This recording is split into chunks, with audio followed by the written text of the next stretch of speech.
Muy buenas. Bueno, pues hoy venimos a hacer un viaje en el tiempo. Vamos a viajar hasta el año 711. Nos vamos a situar en la península ibérica, momento en que los musulmanes atravesaron la península para conquistar sin ningún problema y sin encontrar ningún obstáculo por parte de las tropas de Don Rodrigo. Los musulmanes llegarían hasta Toledo, que era la capital del reino visigodo, y conquistarían la ciudad, bueno, pues muy fácilmente, la verdad. Bueno, para los que no me conozcáis, soy María López Linares y estáis en mi canal sobre joyas históricas. Y hoy vengo a hablaros sobre nuestra última colección, nuestra colección de joyas inspiradas en un maravilloso tesoro que se descubrió en la provincia de Toledo allá por el año 1800, más o menos 1848. Estamos hablando de mediados del siglo XIX. Bueno, pues os voy a contar la historia del tesoro, cómo y quién lo encontró y bueno, todas las curiosidades que rodean este peculiar descubrimiento, y al final del vídeo os voy a enseñar todas las joyas que hemos reproducido inspiradas en este magnífico tesoro. Bien, bueno, pues el tesoro, como os contaba, apareció en el año 1848 en la ciudad de Toledo, y en un principio el tesoro apareció en lo que se creía que era una antigua huerta. Pero bueno, creo que me estoy adelantando. Lo que voy a hacer es contaros primero quién y cómo encontró el tesoro, que es una historia súper curiosa que estoy segura que os va a encantar. Bueno, pues cuenta el anecdotario popular que una joven llamada Escolástica, que por cierto me hizo mucha gracia este nombre, y pensé que esta joven señorita que había encontrado el tesoro había nacido el mismo día que yo, porque yo nací el día 10 de febrero, que es el día de Santa Escolástica, y ya sabéis que antiguamente, bueno, pues era muy frecuente que a las personas se les pusiera el nombre del santo en el que habían nacido. Bueno, pues Escolástica, que había nacido, creo, el día 10 de febrero, volvía de dar un paseo con sus padres. Corría, como os comentaba, el año 1848, era un muy caluroso 24 del mes de agosto, en la provincia de Toledo, en España, en esa época hace bastante calor, y ya estaba anocheciendo. Bueno, pues como os contaba, Escolástica volvía de este paseo desde Toledo y llegó hasta la ciudad de Guadamur, hasta las inmediaciones, bueno, del pueblo de Guadamur, de una pequeña localidad o pedanía cerca, como os comentaba, de la ciudad de Toledo. Venían dando un paseo y parece ser que a Escolástica la asaltó una necesidad fisiológica que la obligó a ocultarse detrás de unos matojos y se apoyó en lo que parecía una losa de piedra. Era bastante tarde ya, era de noche, estaba ya anochecido y no había muy buena luz en ese momento, y Escolástica vislumbró una luz dorada debajo de esa piedra en la que ella estaba apoyada. Bueno, parece ser, sí que sabemos que en días anteriores a esta fecha había habido unas grandes lluvias torrenciales que habían provocado un poco el movimiento de tierras en la zona, y probablemente esto hizo que las tierras se movieran y se levantaran o se descubrieran estas losas que anteriormente pues no se habían localizado, no se habían visto. Bueno, pues Escolástica, sin saberlo, se encontraba encima de un antiguo cementerio visigodo. Ella, por supuesto, no sabía dónde había ido a hacer estas necesidades, ¿no? Lógicamente, me puedo imaginar la cara de sorpresa que se llevó cuando vio esa luz, y lo que hizo fue pues inmediatamente llamar a sus padres, y entre los tres corrieron esta lápida, esta losa de piedra muy pesada, y se encontraron con un maravilloso tesoro, con un magnífico tesoro de coronas de oro que lavaron en un pequeño riachuelo que había en los alrededores. La verdad es que no me puedo ni imaginar la cara de sorpresa que se les quedaría a los tres cuando vieran aquellas magníficas joyas llenas de piedras preciosas, amatistas, rubíes, diamantes y esmeraldas. Ellos lo que hicieron fue lavar las joyas, meterlas en la mula que llevaban y volver a su ciudad, que era Toledo, en la oscuridad de la noche. En ese momento, lo que no sabían ellos es que un hortelano de la zona, llamado Domingo de la Cruz, estaba husmeando detrás de un árbol y cotilleando lo que ellos estaban haciendo. ¿Qué sucedió después? Bueno, pues que Domingo, al marcharse la familia, decidió ir un poco a investigar a ver si él encontraba también alguna otra parte del tesoro, y tuvo la gran suerte también de en otra lápida encontrar otra partida de coronas y cruces visigodas, como os decía, coronas votivas, y se la llevó a su casa y la escondió. Pues como resumen, quería contaros que entre estas dos familias y en apenas 2 horas habían desenterrado uno de los mayores tesoros de la orfebrería visigoda y una de las mayores representaciones de lo que era el trabajo de orfebrería fina de la provincia de Toledo del siglo VII después de Cristo. Bueno, ¿qué pasó después? Pues os lo podéis imaginar más o menos, ¿no? Después de este increíble descubrimiento, pues las dos familias me imagino que se pondrían como locas de contentas y pensarían cómo narices podrían monetarizar, uy, no me sale la palabra, bueno, hacer dinero este descubrimiento. Vamos a dividir el tesoro en 2 partes. Para que os aclaréis mejor de lo que pasó con cada uno de ellos. Por una parte está la parte del tesoro que encontró Escolástica, la familia Morales, esta joven chica.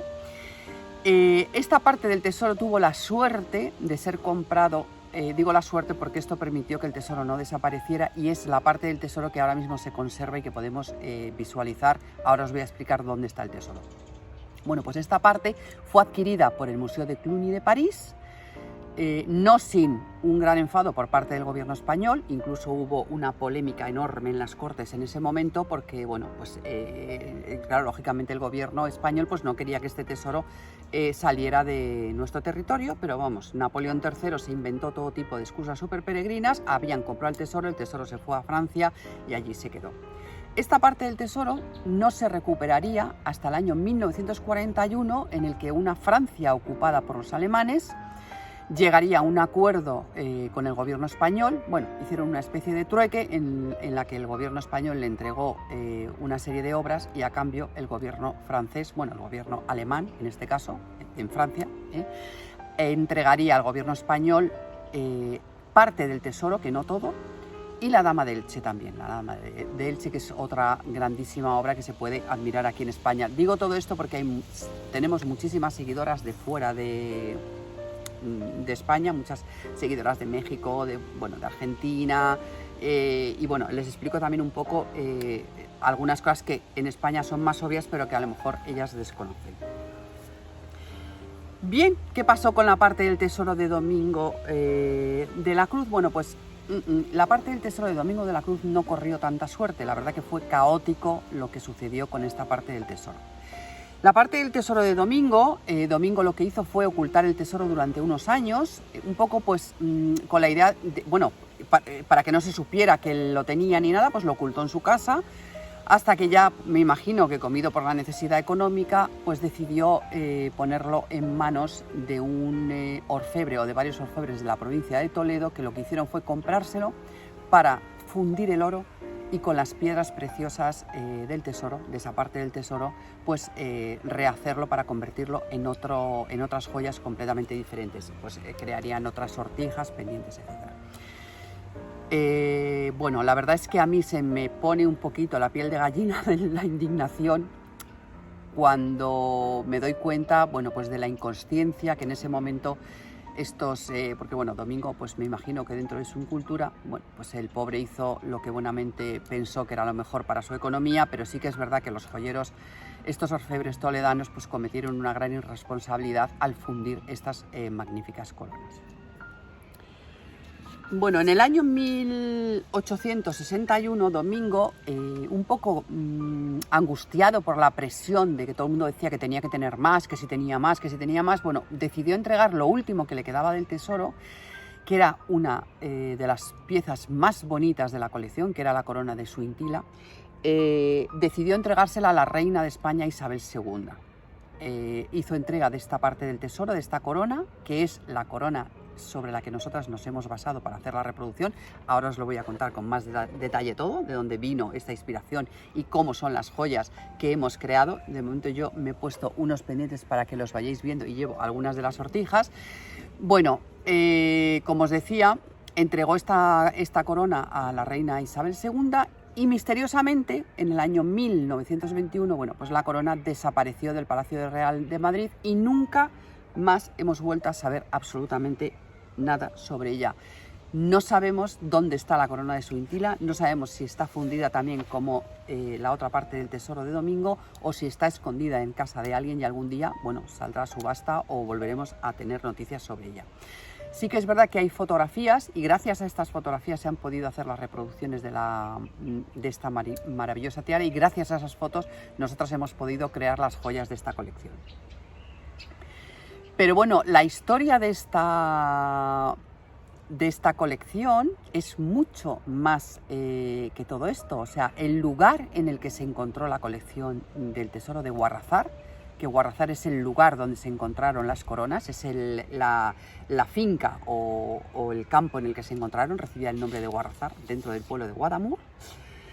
Bueno, pues este tesoro se encontró no en una huerta, como yo os había comentado al principio, no era una huerta absolutamente para nada. Gracias al increíble trabajo y al empeño del arqueólogo Juan Manuel Rojas y al apasionado trabajo que ha realizado el Ayuntamiento de Guadamur, ahora mismo sabemos, y estamos todavía en proceso, bueno, saben y están investigando, y estamos en proceso de descubrir muchísimo más sobre este lugar. Este lugar no era una huerta, para nada. Era un lugar de culto, un lugar de peregrinación de los visigodos, de los cristianos. Era un complejo religioso de la importancia del santuario de Lourdes de Francia. En los últimos años, en este yacimiento, se han encontrado los muros de un edificio de más de 30 metros de longitud. Se han encontrado la base de una iglesia basilical, incluso piedras talladas, y en una de esas piedras también nos hemos basado para la reproducción de nuestras joyas, en una de las tallas de esas piedras de la iglesia basilical. Se han encontrado los restos de lo que sería probablemente un antiguo palacio, el cementerio visigodo, sobre el que Escolástica, como os contaba al principio, se apoyó en una de sus lápidas y descubrió la primera parte del tesoro, y una enorme edificación que probablemente fuera un edificio que servía para que los peregrinos pasaran la noche bueno, pues en la zona, ¿no? Estamos hablando, como os digo, de un santuario al que los peregrinos cristianos acudían a rezar y a lavarse y a beber de unas aguas que se consideraban curativas, que son las mismas aguas en las que Escolástica lavó el tesoro de Guarrazar. Es por esto que el tesoro se encontraba en este lugar, porque nos resultaba curioso, no entendíamos muy bien por qué el tesoro estaba en ese lugar de Guadamur, ¿no? en ese lugar de Guarrazar. ¿Por qué se encontraba ahí el tesoro? Pues el tesoro se encontraba ahí concretamente porque estaba decorando el Palacio Real y la iglesia basilical. O sea, eran las joyas reales que decoraban este maravilloso espacio. Este lugar de culto y este santuario estaban decorados con estas coronas votivas y con estas cruces de oro.